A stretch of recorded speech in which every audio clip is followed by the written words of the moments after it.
There, if you started to improvise using the minor pentatonic scale to the blues scale, you're curious about how many different ways there are to bend the string to make your playing more expressive. These are by no means all of them, but it's as many as I can think of off the top of my head. So let's take a look. Okay, number one is just to simply bend the string. And this might seem too simple, but I don't want to overlook this because we can practice bending the strings at different distances. So we can bend the string a semitone or a half step, which is 1 fret.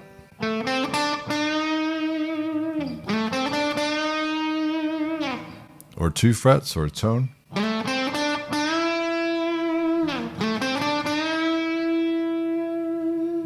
Or 3 frets.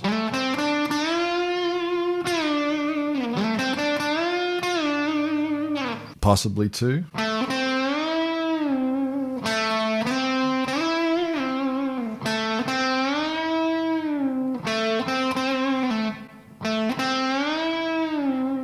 And practicing these different distances is really important because you feel a certain amount of tension in your hand. You get used to, that's what a semitone feels like. That's what a half tone feels like. That's what a tone feels like. So there's 2 elements. You're listening to how far you're pushing the notes, how much the note changes, but also how much tension's in the hand when you bend up each distance.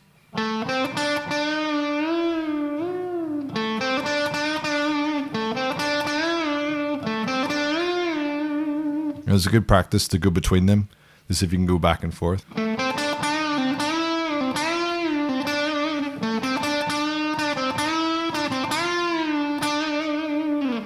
Okay, so now we have bend the string up and choke it. So instead of just letting the string ring out,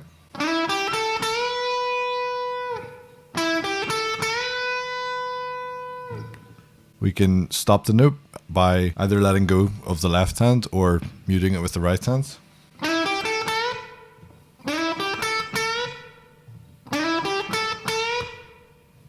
And that adds some nice variety, especially if all the previous bends you've been doing were letting the notes ring out.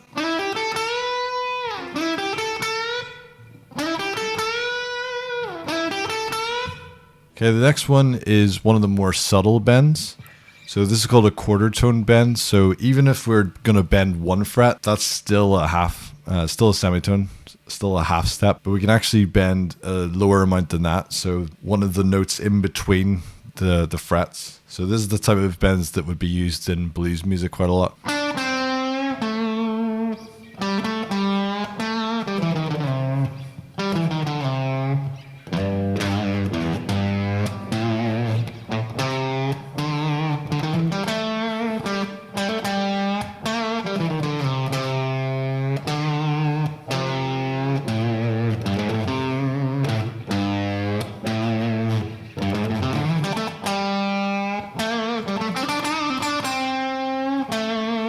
Okay, the next one is one that I've probably been doing out of habit, but that is to bend up with vibrato. So this is something a lot of blues guitar players would talk about, is that once you've been playing guitar for a while and you've started to bend strings and you've learned how to add vibrato to the top of the bend, there is a danger that you end up doing it all the time just out of habit rather than a conscious musical choice. So if I play... I'm definitely guilty of this. So instead of letting the note hang straight and then choosing to add vibrato, like after the fact, a lot of guitar players would just do it immediately. I think the reason why a lot of us do it is because if the bend is slightly out of tune, then it's obvious. Whereas if you add vibrato, it's a way of kind of hiding any possible tuning issues. Whereas if you don't add it, you have to be even more accurate with it. Like I was talking about before, where you're practicing the different distances that you can bend the string. Practicing that without vibrato is definitely the way to go. Because if you add vibrato, you're not sure whether you've got it or not. So...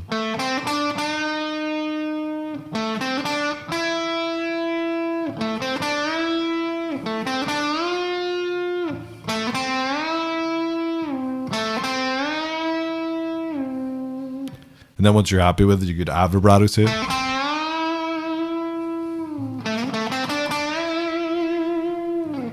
But you definitely want it to be a musical choice and not It's just a habit or something your hand does out of muscle memory. Okay, so this is the first one that involves 2 strings. I'm going to bend the 10th fret of the B string. I'm going to bend it up a tone. But then as I bend it up, I'm going to let the G string also come underneath the same finger. And then I pluck that. And once both strings are ringing out, they'll fall together.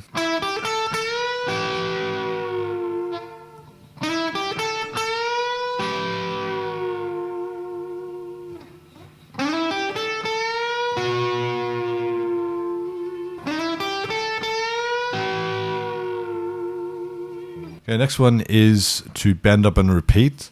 So instead of just bending once and keeping the note at the top of the bend, this is to let the fingers fall and then push back up to the pitch again. And you could do this once after the initial bend.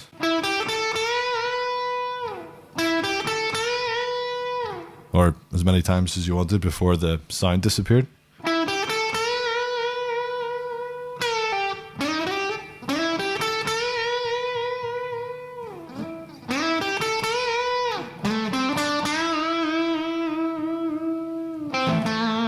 There's a nice vocal quality to it.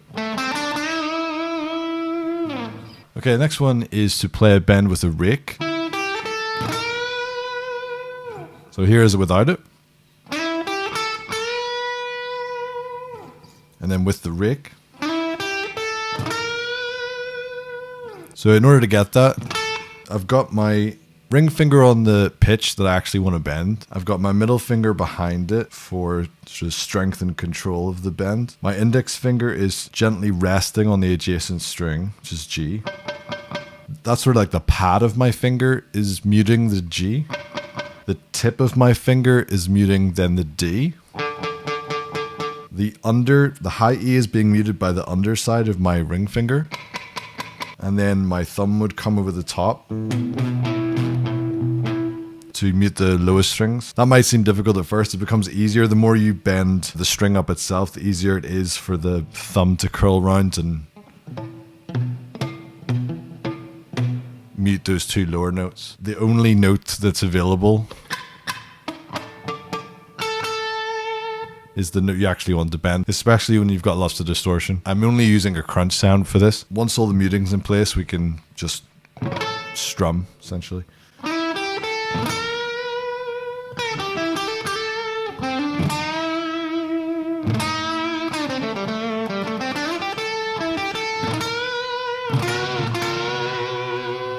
Okay, for the next one, we're going to bend up a tone.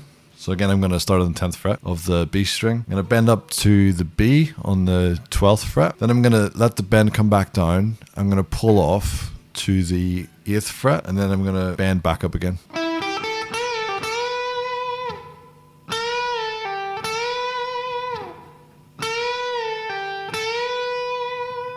It's a good way to add a little inflections. Like if the initial idea was just to bend up once.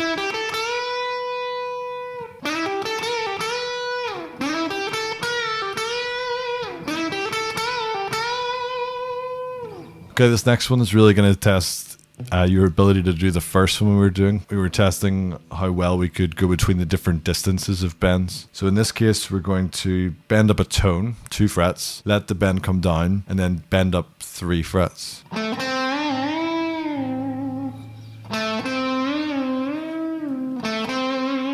As we come up and down, we can re-pick if we want a more like staccato type sound. So.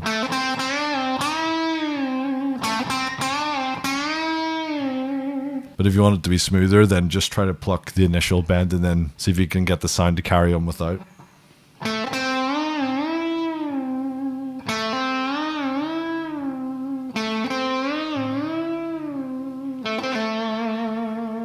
Okay, speaking of the difference between trying to gain a staccato type sound, like a rake might be.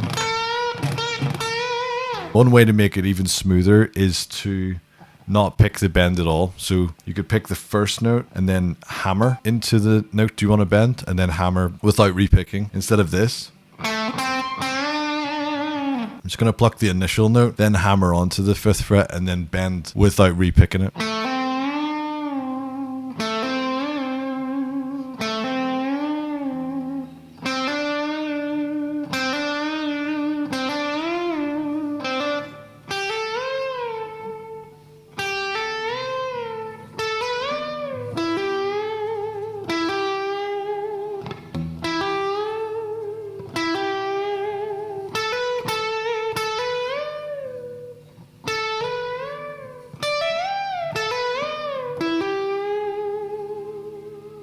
Okay, this next one is one that I initially saw Steve Vai do, where you're going to bend the string up very quickly and then bring it down immediately, but then the second time you bring it up very slowly.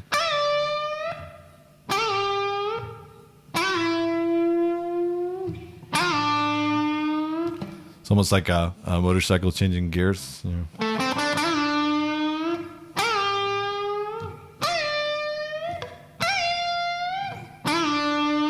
Okay, these next two are made popular by Jimi Hendrix. First one's called unison bend. If you're not familiar with the word unison, it just means when you're playing, either two different people are playing the same note. Like often if you see a children's choir, they're often said to be singing in unison. To sing in harmony would take some training, but if you just want a bunch of kids to sing happy birthday, they'll just sing the melody. So they're all singing the same notes. So they're said to be singing in unison. Same if you're a bunch of violins in an orchestra, they could be playing the same note. You know, they're all playing the same melody. Not even in octaves, like literally the same note. And on the guitar we can do that. So we can play, if I stretch like this, if I'm playing the 17th fret of the B and the 12th fret of the E, should be the same note. It should be. But this one is not just playing in unison immediately, but having one note being already at the destination and the other note being a tone below that bends up to it slowly. So we've got this E note on the 12th fret of the E and the D note on the 15th fret of the B. And the idea is that you would bend this D note up until it matches the same as the E note. So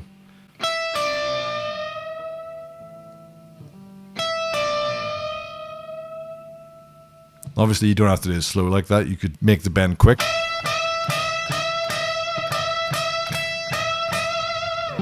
And it creates a thicker sound because now instead of having a single E, you now have the two of them going on. It's often used by guitar players here in guitar trios. A guitar player who's also the singer, like Hendrix was, where you're only backed up by the bass player and the drummer. So it's a great way to create a bigger sound when there's only the three of you.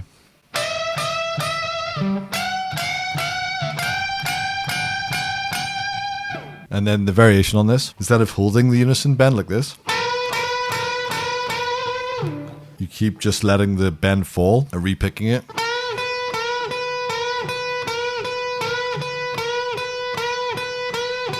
When you let go of the string that's bending up, you're probably going to get a bunch of unwanted string noise. Again, another reason for good muting techniques. The higher note that I have here, my fingers turn slightly to the side so that the high E's being muted by the underside of my finger, the G's being muted by the other side of my finger, and then I'm doing quite a lot of muting with my palm. And of course we don't just have to alternate, we could make little rhythmic patterns with it.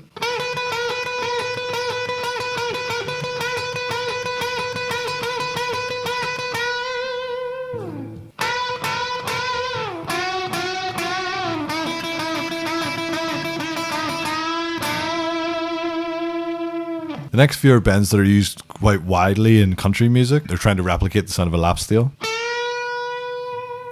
So a lot of the bends we've been talking about so far have just ended there.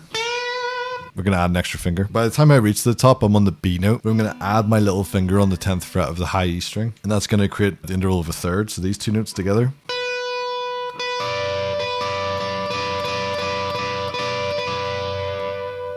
But again, rather than just play the two right away, it's the idea of the sound, one of them slowly reaching that pitch rather than just already being there.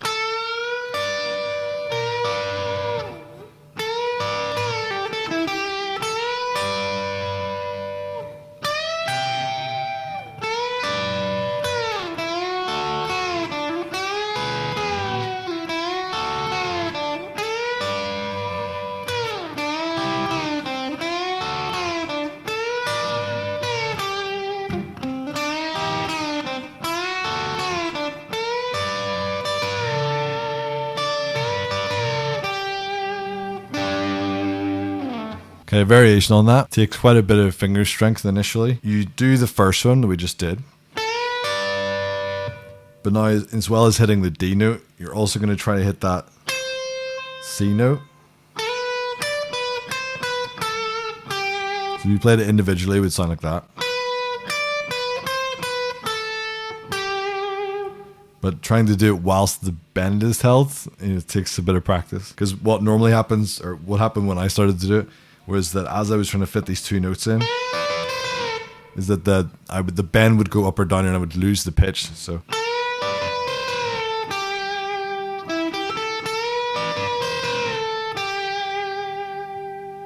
the other one I want to talk about that's used in country music is the bend within the middle of a chord. If I take this E major chord and play it up an octave.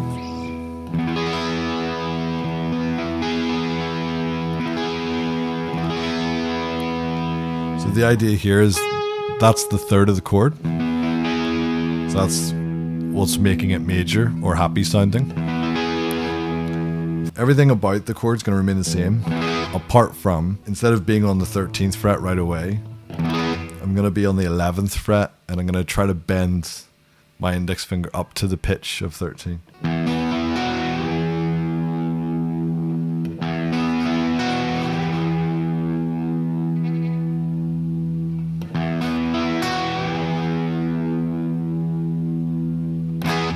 Okay, so the next few are going to be talking about pre-bend specifically. Instead of bending up, a pre-bend is where, as the name suggests, the string before you pluck it, so that the listener only hears the fall of the bend and not the rise. So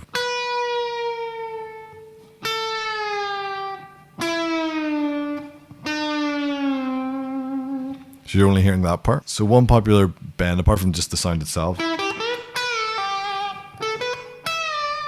let it fall, then do a pull off, and then go up a semitone. So if I play, especially in a blues, so let's say this is E minor pentatonic.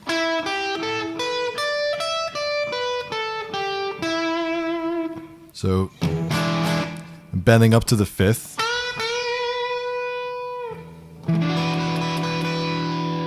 letting it fall down to the A, pull off to the minor third, but then bending it up a semitone to reach the G sharp. So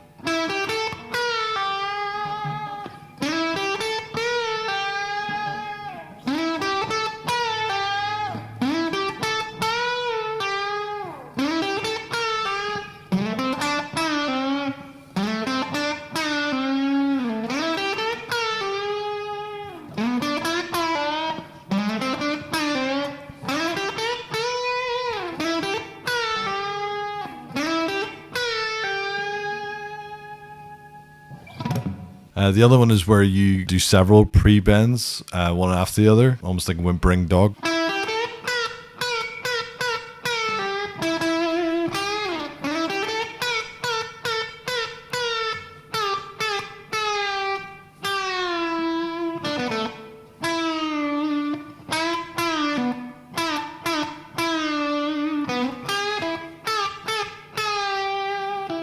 The other one that is in this pre-bend category is pre-bend the string but slowly re-pick as you fall. So a very famous example of this is in the solo to Hotel California.